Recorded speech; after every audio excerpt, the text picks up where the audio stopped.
My lot are always asking for pasta. They love it. And I think for me, I'm always trying to come up with new ways of doing it, reinventing it, and just kind of stopping myself from getting bored. So this is a great dish. We're going to do a beautiful mushroom cannelloni with a gorgeous, oozy, cheesy sauce. I think it's a family classic. You know, certainly in the last couple of months, I've really loved doing dishes where I can kind of prep it in the morning, finish it at lunch or dinner time. So this is perfect for that. It's a real family-friendly dish. So cannelloni, these little tubes. I remember when I was like 8 years old, I'd had the lasagnas, I'd had the bologneses, and then my mum rattled out a cannelloni, and I'm like, just a minute. The idea of kind of stuffing these tubes with beautiful things. Of course, a classic cannelloni that us Brits know has meat in it. And this is going to be like a meat-free dish. And me and my family, we're trying to do meat-free at least 2-3 times a week, at least. And we love it. So mushrooms, I think, are perfect for this. I'm using one of the most common mushrooms, chestnut mushrooms, and the depth of flavour you can get from those, if you cook them right, is unbelievable. So with a cannelloni, I'm thinking about it in layers. So we've got the cannelloni with the mushroom, we've got the beautiful cheesy white sauce on top, but I want to put some lovely greens at the bottom. I've got some spinach growing, so I've taken that. You can use the bag spinach, easy peasy. If you've got someone in your house that completely disagrees with any kind of meat-free day, this recipe is probably quite a good one to get them on, because if this is made right, they probably wouldn't even notice the difference, right? Because this has the depths of flavour that you'd get from a lovely cannelloni. So I've caught people out loads of times before. So look, the residual moisture in these greens will just steam and wilt. So really clean, simple cooking. This will take like 30-40 seconds. If you didn't have spinach, it could be like peas or, you know, beautiful roasted squash or pumpkin. I think that's what we need now more than ever. You know, what's in the fridge, what's in the freezer? Oh, I haven't got that. Well, I can try that in there. So how quick was that, right? And that can then go in the bottom of our tray. This is going to get cascaded with cheesy sauce and the seasoning from the mushrooms. So this won't go short on flavour, just a little kiss of salt. Right, that's the beginning of the story. Let's get on to business. So in this pan, I want to cook down leeks, which I love, and onions. They have the ability to give massive flavour. They also caramelise beautifully. So in the pan, olive oil will go straight in with the onions. And then as I prep each vegetable, just add it to the story. So a little bit of pepper, I've got some garlic, just finely slice it up. Straight in the pan. So what I love about the leek is the green part has more of a spring oniony flavour, but the white part is like silky and buttery and tender and really like luxurious. So I love using both of those parts.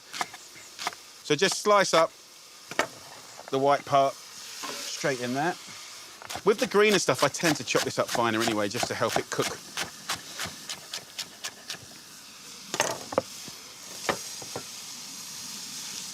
What's happening in the pan now is softness, sweetness, depth of flavour, and then we're going to add the mushrooms. You can make this with the flashiest mushrooms, porcini, girolles, chanterelle, trompette de mort, truffles, I don't care. Or you can do it with a button mushroom and everything in between. And they all taste amazing. They're really nice to test your tap chopping. And if your chopping's not great, you have to remember every time you cook a dinner, you're able to sort of like pick up a skill. And if you can tap chop nicely, right, it just speeds up your cooking. 4-leaf clover again. Have you made a wish? Okay, make sure it's a nice one. Right, big boy, we're making cannelloni. Give it a little seasoning with salt and pepper, but don't rush this. There's quite a lot of veg gone in here, right? If it just boils, it's going to be bland and miserable, don't bother. If you want to make this extraordinary, just 15 minutes of stirring and frying will be amazing. So look, that's the pasta there. So the cannelloni I grew up with was almost like the bolognese mincemeat goes inside, but roasted pumpkin in this exact way, amazing. You know, take beautiful courgettes and mint, exactly the same way here, incredible. So it's a really flexible workhorse for your family. Thank you. Come back and see us in a little bit, and you can help us put it together if you want. Yes. Go and find your mad brother. Okay. Stuffing's done. So chop that up into a fine texture, almost like mincemeat. Simply put this on a board. You can use a food processor, no worries at all. As much as I love those gadgets, this is how proper cannellonis would have been done in the old school, right? This is how the nonnas, the grandmothers of Italy would have done it. They wouldn't have all those electrical things. So what's different is you create your own puree just with one blade. And then it just feels so homemade and you get more texture. So look, if you lay it out flat, let that cool down, let me make a really simple white sauce. Super simple.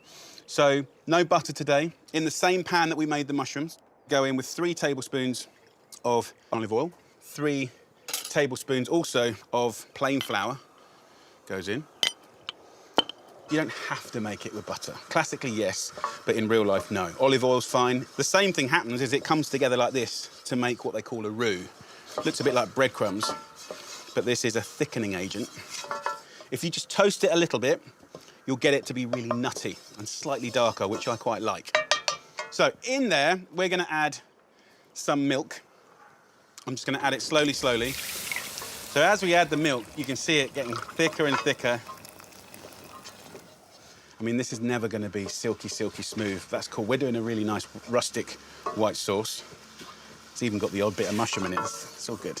This is home cooking. So I'm gonna go now from spoon to whisk.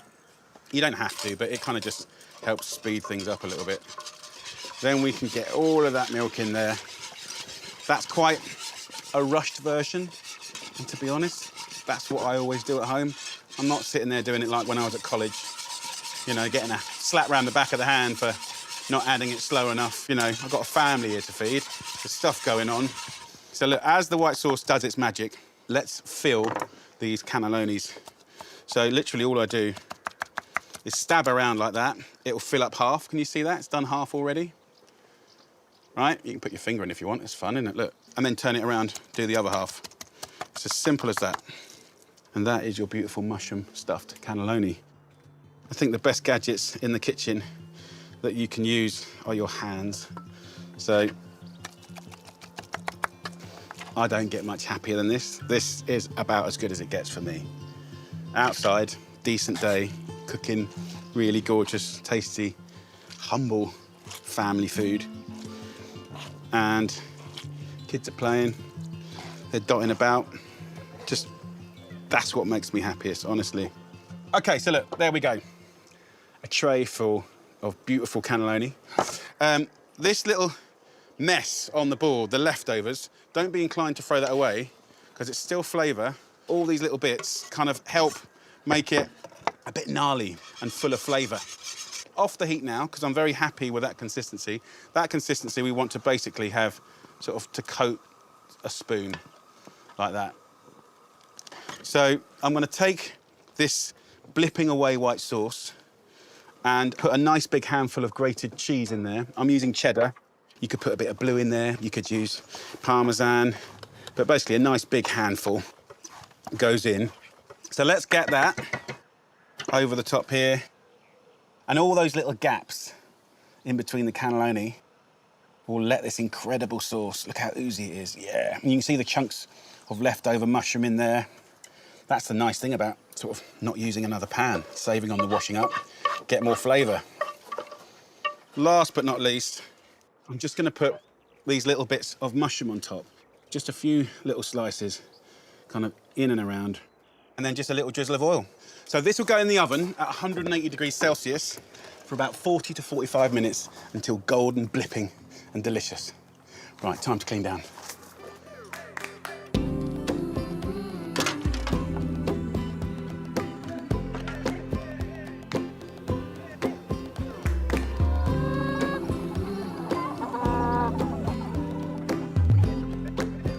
I can hear it sizzling. So it's had about 40 minutes. The wood oven's just a little bit hotter. Look at that, come on. In Italy, this would often be done on a Sunday, and they go to church. That'll be in the back of the car. It's a nice little quick reheat at someone else's house. Whole family comes together. This kind of cooking is all about family. So I've got 6 very generous portions there. We're a family of 7, so it's perfect. You know, the little one might get 2 little cylinders, Buddy might have 3 or 4. You can kind of play it by ear. Because we've got that lovely cheesy sauce, you get all the crispy bits. Look at the crispy bits! Yes. And then, of course, we added that lovely stack of greens. Can you see how it's kind of holding itself together? Crispy bits, the greens, the tubes full of the good stuff. I love it. Nice little wodge of salad.